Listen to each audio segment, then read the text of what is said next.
Allez, face à Pierrot, c'est parti. Première question de Benjamin Sachs. Bonjour Pierrot, contrairement à ce que tout le monde, il a oublié, pense, ne trouves-tu pas que l'absence de Neymar est très préjudiciable à l'animation offensive du PSG? Depuis qu'il n'est plus là, Paris ne maîtrise plus ses matchs et se crée 2 fois moins d'occasions.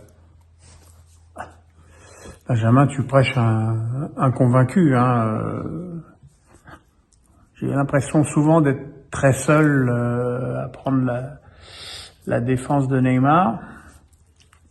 Moi, je note que, alors que ça fait déjà pratiquement 2 mois qu'il joue plus, qu'il est toujours dans les meilleurs classements de buteurs et de passeurs décisifs. Et il est évident que même si la présence du trio Messi, Mbappé, Neymar posait d'autres problèmes au PSG, l'absence d'un des membres de ce trio pose aussi d'autres problèmes. C'est-à-dire qu'aujourd'hui, l'équipe est, je dirais, beaucoup plus sous la menace défensive.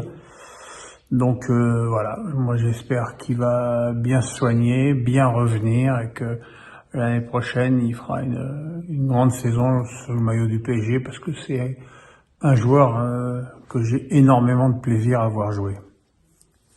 Superfan me dit... non, Jean-Paul Léa, pardon.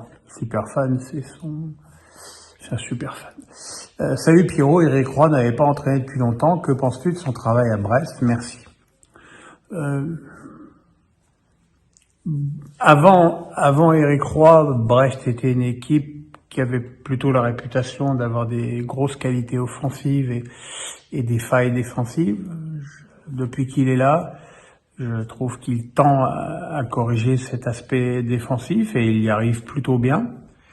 Maintenant, offensivement, il reste des bons joueurs, notamment et surtout Honora. Elias Melou, qui est un des joueurs les plus sous-cotés de notre championnat. Donc, mais globalement, quand on voit la compo de cette équipe de Brest,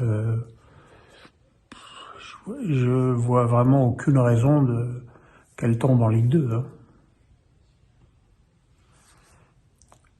Au revoir. Tony me dit « Je voudrais ton analyse sur la situation administrative du FC Barcelone qui est dans une tourmente médiatique infernale avec l'affaire Negreira qui fait couler beaucoup d'encre.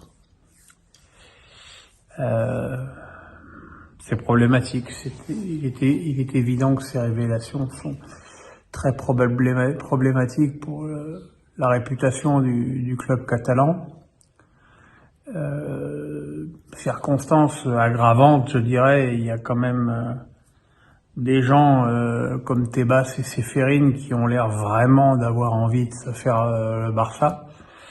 Donc ça peut effectivement déboucher sur des sanctions assez importantes. Maintenant, évincer une équipe de la dimension du Barça des compétitions européennes, quand on est aussi l'organisateur, ça pose des problèmes économiques. Donc, faudra voir. Jefferson Hack me dit « Salut Monsieur Ménès, penses-tu que Lens peut prendre le titre au PSG sur le fil ?» Il ajoute « Et merci, vous êtes un exemple pour moi », ce qui est très gentil. Oui, quand tu as 6 points de retard et que tu te déplaces chez l'équipe qui est devant toi au classement, forcément, tu as une chance de te rapprocher à 3 points en cas de succès. Maintenant, il faut aussi regarder la fin du calendrier de ces équipes, savoir que le PSG a pour l'instant 6 points d'avance plus le goal average, ce qui en fait quasiment 7, et que le PSG ne reçoit que des équipes mal classées à la suite de ce match contre Lens. Donc le calendrier du PSG est extrêmement favorable et je ne vois pas le PSG. Ils auraient perdu à Nice, ils n'auraient peut-être pas eu la même analyse, mais à partir du moment où ils ont réussi à s'en sortir à Nice, je pense que Paris maintenant tiendra son titre. Question de CIVB. Bonjour Pierre, Franck Honora, Dalinga, Bourigeaud, Flips, Mounetzi, ce sont des joueurs formidables de notre Ligue 1. Comment expliquer que des clubs plus huppés puissent passer à côté de ce genre de joueurs? Le prix et la volonté de pas forcément renforcer un concurrent dans son propre championnat. Et c'est sûr que, par exemple, en parlant des Rémois, Flips et Mounetzi, je suis sûr que Jean-Pierre Caillot a plus envie de les vendre à l'étranger que de les retrouver en face de lui la saison prochaine. Voilà. Après, il y a des joueurs, parfois, quand le train est passé, c'est trop tard. Je pense que pour Bourigeaud, à moins d'une expérience à l'étranger, je le vois pas signer dans un club au-dessus de Rennes en France. Honora, effectivement, lui pourrait prétendre à jouer plus haut. Mais voilà, mais dans la liste que tu as donnée, il y a un joueur que j'adore, c'est Mounetzi, que je trouve absolument monstrueux et formidable. Rémi Desforges me dit, le départ de Nasser serait-il bénéfique pour le PSG pour commencer un ménage en profondeur? Le problème, c'est que ce club appartient à l'émir du Qatar et que Nasser Al-Khelaifi est l'homme de confiance de l'émir du Qatar.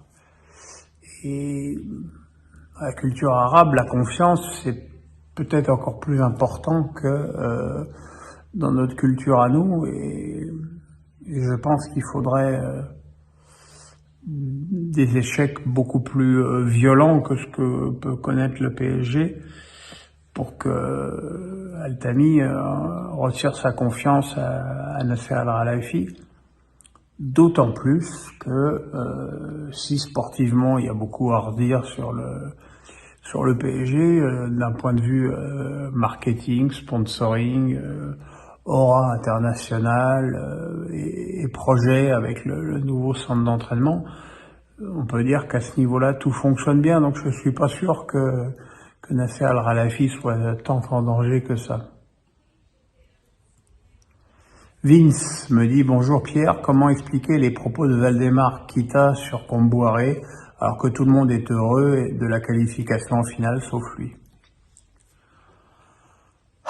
Mon petit Vince, il y a bien longtemps que j'ai cessé de vouloir comprendre le cheminement intellectuel de Valdemar Kita. On a l'impression que diriger ce club est presque une souffrance pour lui. D'abord parce qu'il est détesté par les supporters depuis de longues années, que son fils est un peu logé à la même enseigne. En plus, ça lui coûte un max de blé. Je trouve que ce club de Nantes, il a un petit peu tous les défauts pour Kita, si ce n'est que au niveau de son ego, ça le flatte d'être président d'un grand club de foot français. Maintenant voilà, oui, c'est vrai que sa réaction après la qualification de son club contre Lyon en finale de la Coupe de France, elle était un peu bizarre, pour employer un mot pondéré.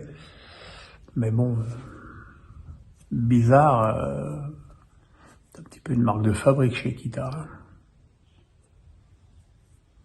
Alex Nissa du 06 me dit, on en parle très peu dans les médias, mais Rennes s'effondre totalement sur cette deuxième partie de saison. Comment expliques-tu cette chute rennaise que la seule blessure de Terrier ne peut expliquer?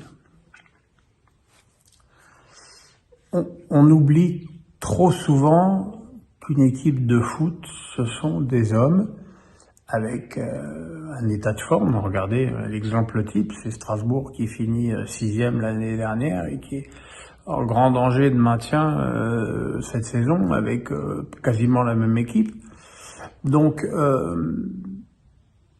il y a des saisons où tout vous réussit, où il y a une forme d'euphorie, où des joueurs surperforment et puis l'année d'après, on ne sait pas pourquoi. Ces joueurs sous-performent. C'est un petit peu ce qui arrive à certains joueurs rennais, comme Flavien Tay, comme Magère.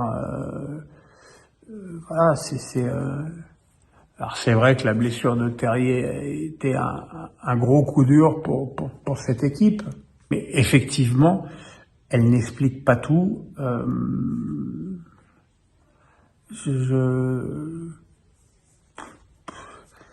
Après, quand je regarde l'équipe, je pense que la charnière centrale je pense que Théâtre n'est pas l'homme de la situation.